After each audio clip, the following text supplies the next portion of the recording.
I was arranging a display of silk scarves when the text arrived. Just another Tuesday afternoon at my boutique, Elegant Finds, where I'd spent the last 8 years building my dream. The message preview caught my eye.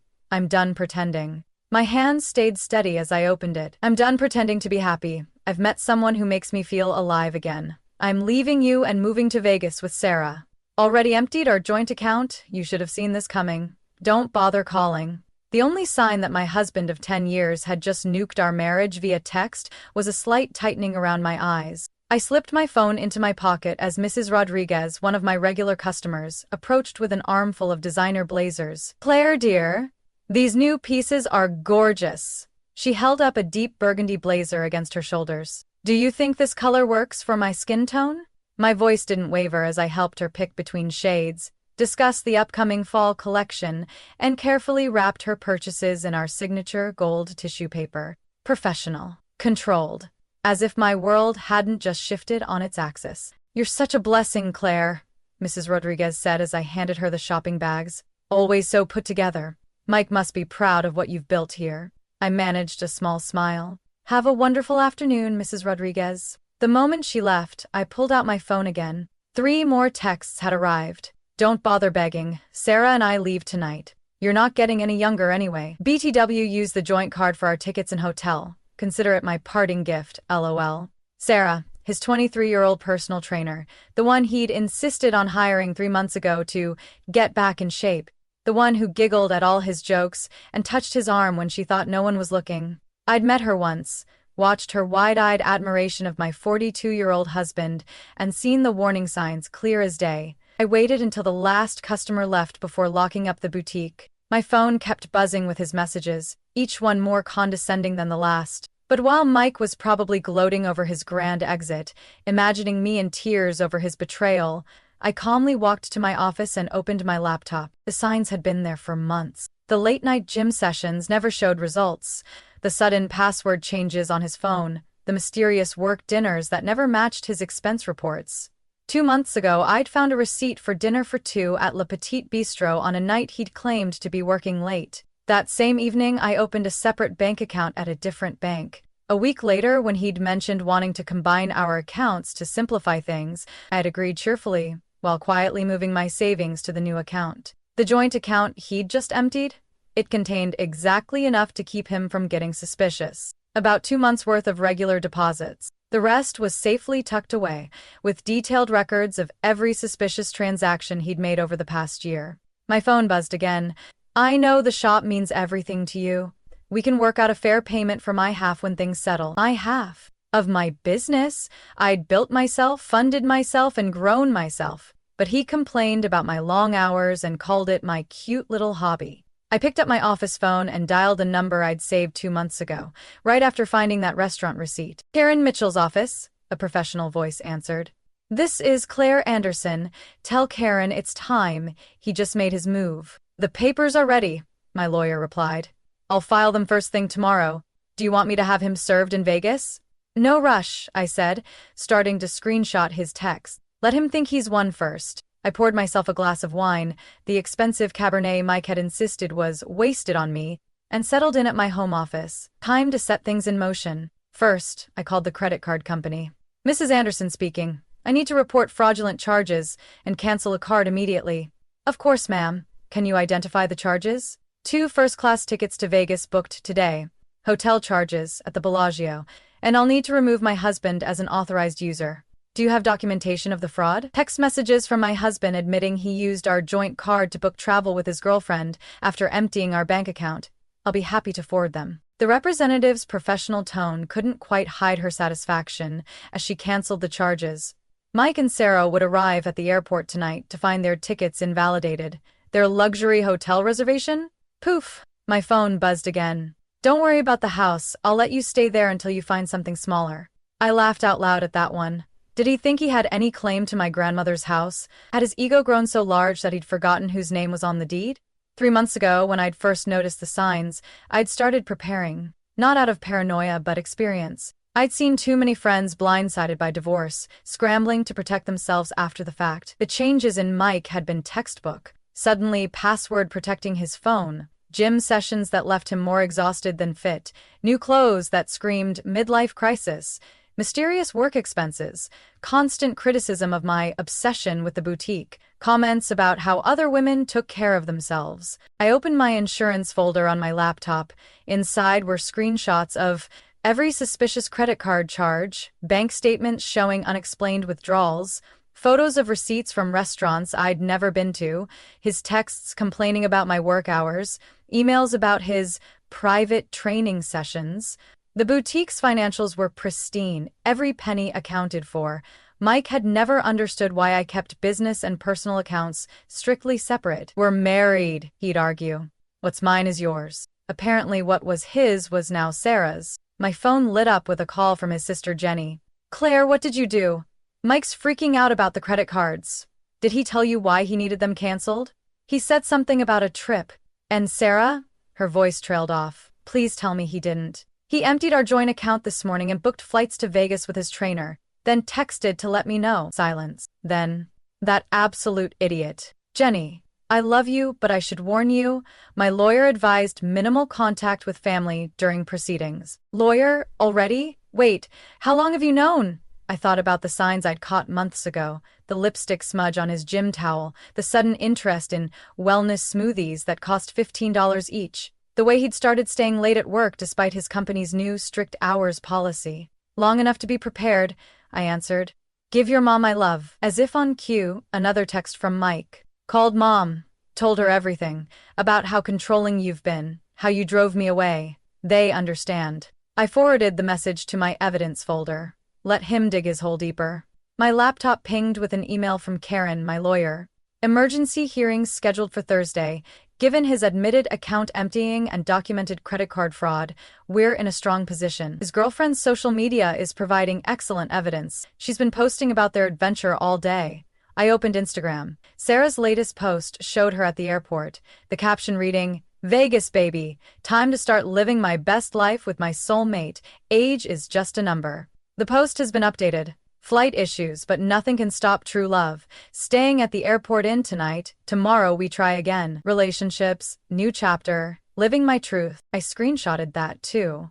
Legal proceedings aside, karma had a wonderful sense of timing. My phone buzzed one last time for the night. "You think you're so smart, but I made copies of all the boutique's financial records. Half that business is mine." I forwarded the text to Karen, adding it to the growing file of Mike's mistakes. Let him learn the hard way about separate assets and business ownership. Looking around my grandmother's house, my house, I felt a strange sense of peace. Mike had thought his dramatic exit would leave me shattered, desperate, alone. Instead, he'd simply set my carefully laid plans in motion.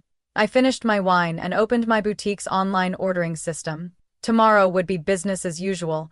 After all, success is the best revenge. The emergency hearing on Thursday painted a very different picture from Mike's imagined triumph. Gone was his usual swagger, replaced by barely concealed panic as he sat in the courthouse wearing yesterday's clothes. Sarah waited outside, her youth painfully obvious under the harsh fluorescent lighting. "Your Honor," Mike's hastily hired lawyer attempted. "My client admits to some rash decisions, but Mrs. Anderson's actions have been vindictive and calculating." "Calculating," Karen countered, her voice steady. "You mean prudent? My client protected her assets and maintained detailed records of her husband's suspicious behavior. That's not vindictive. That's smart business." The judge reviewed my documentation, the separate property deed to the house, the boutique's incorporation papers in my name only, and the careful separation of business and personal finances that Mike had always complained about. "Mr. Anderson," the judge addressed Mike directly, "you admitted via text message to deliberately emptying a joint account and using shared credit cards to fund a trip with your girlfriend. Do you deny this?" Mike shifted uncomfortably in his too tight designer jeans. "I was just trying to make a clean break." "By committing financial fraud?" The judge raised an eyebrow. "And now you're claiming property rights that documentation shows are separate from marital assets?" "The business grew during our marriage," Mike's lawyer tried again. "My client is entitled to—" "The business was established before the marriage," Karen interrupted, "and Mrs. Anderson maintained a strict separation of business and personal finances throughout. We have documentation of every penny invested and earned." I watched Mike's face as reality started sinking in. He thought this would be easy: empty our accounts, run off with his girlfriend, maybe claim half my business in the divorce. He'd never bothered to understand my insistence on keeping things separate, and had mocked my careful bookkeeping as obsessive. The court finds sufficient evidence of financial misconduct, the judge announced. All shared assets are frozen pending final dissolution. Mr. Anderson is ordered to return any funds removed from joint accounts within 24 hours. But that money's gone, Mike protested. We spent it on— Then I suggest you find a way to replace it, the judge cut him off. And Mr. Anderson? The court takes a very dim view of using shared credit cards to fund adventures with paramours. Outside the courthouse, I heard Sarah asking Mike about their plans. Baby, what about our apartment? The one you said we'd get in the nice part of town. His response was lost as my heels clicked confidently across the marble floor.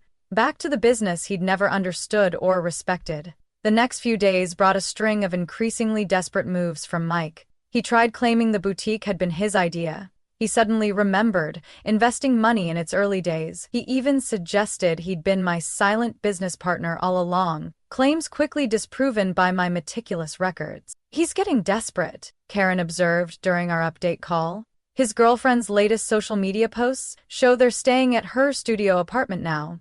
Living on a personal trainer's salary isn't quite the glamorous escape he imagined. Through mutual friends, I heard Sarah was having second thoughts. Sharing her tiny apartment with a middle-aged man who couldn't afford his place wasn't the romantic adventure she'd pictured. The age gap that had seemed exciting during secret hotel meetings felt different in the harsh light of reality. Mike's family started reaching out, their tone markedly different from their initial accusations. We had no idea, his sister Jenny admitted during an unexpected visit to the boutique. He told us you'd been cold, controlling, that he needed to escape. But then we saw his texts, the way he bragged about taking your money. That's not the brother I thought I knew, his mother called in tears. The things he said about your age, about replacing you with someone younger? I raised him better than that. I thought I did anyway. I let their calls go to voicemail. Their support might have meant something weeks ago, but now it felt like rats deserting a sinking ship. Meanwhile, the boutique thrived, ironically boosted by local gossip about my situation. Women started coming in specifically to show support, often leaving with far more than they'd planned to buy. My ex tried something similar. One customer confided while buying a designer handbag. Thought he'd take everything in the divorce. Men like that never expect us to be smarter than them. My phone still buzzed occasionally with texts from Mike, his tone swinging between anger and manipulation. You've ruined everything. I never meant to hurt you. You'll regret being so vindictive. Can't we work something out? That business would be nothing without my support. I forwarded each message to Karen without responding. Let him dig his hole deeper. The boutique's success had become more than revenge, it was vindication. Each day brought new customers, new opportunities, and new proof that I'd been right to protect what I'd built. Mike's grand escape plan had backfired spectacularly. Instead of breaking me, he'd only made me stronger. Sometimes the best revenge isn't getting even, it's getting ahead. 6 months after the divorce was finalized, I stood in my third boutique location during its grand opening. The irony wasn't lost on me. While Mike struggled to rebuild his life, the little shop, what he'd dismissed, had grown into a successful chain. Sarah had left him 3 weeks after moving in together. Her Instagram post said it all. Sometimes what looks like love is just someone else's midlife crisis. Learned that the hard way. Back to school, starting over. I'd hired 5 new employees and launched an online store that was gaining traction nationwide. My phone buzzed with a text from Karen, my lawyer. Guess who's trying to challenge the settlement again? The judge dismissed it in record time.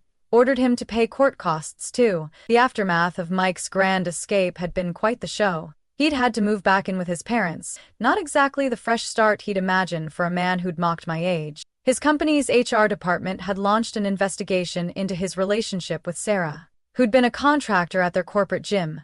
The promotion he'd been expecting went to someone else. He tried claiming age discrimination, Jenny told me during one of her regular visits to the boutique. Said they were punishing him for dating someone younger. HR just added that complaint to his file. His dating life wasn't going much better. Women his age weren't interested in a middle-aged man living with his parents, and younger women had heard about his history through Sarah's viral breakup posts. Turns out, the dating pool isn't kind to 45-year-old men with a reputation for financial fraud and abandonment. He's on all these dating apps, his mother sighed during an unexpected visit. Keeps saying he's young at heart and living his best life. Meanwhile, he's borrowing money for car payments and complaining about his back hurting from sleeping on his old teenage bedroom mattress. I'd kept his final text message framed in my office. Have fun with your little shop. At least it'll keep you busy in your old age. Below it sat my latest business award and a photo of my newest store opening. The boutique had become more than just a business. It was a symbol of independence. Young entrepreneurs often sought my advice, and I always emphasized the importance of protecting their assets. My husband says I'm being paranoid, one woman confided, showing me plans for her startup. Says marriage means sharing everything. My ex-husband said the same thing, I replied. Right up until he tried to claim half my business in our divorce. Trust your instincts. Protection isn't paranoia. Sarah, surprisingly, had become a regular customer. She'd gone back to school for her business degree and started a successful fitness coaching website. You inspired me, she told me during one visit. Showed me the difference between building something real and falling for empty promises. Mike's not the victim he pretends to be. He's just a man who thought he could trade up without consequences. 1 year after the divorce, I received an invitation to speak at a women's business conference. Not about divorce or betrayal, but about building and protecting a successful business. My story had evolved from a cautionary tale to inspiration. Mike's mother attended my session. She waited until the crowd thinned to approach. I saw him yesterday, she said, smoothing her dress, one she'd bought from my store. Was talking about his glory days, about the life he could have had. He still doesn't understand that he didn't lose everything in the divorce.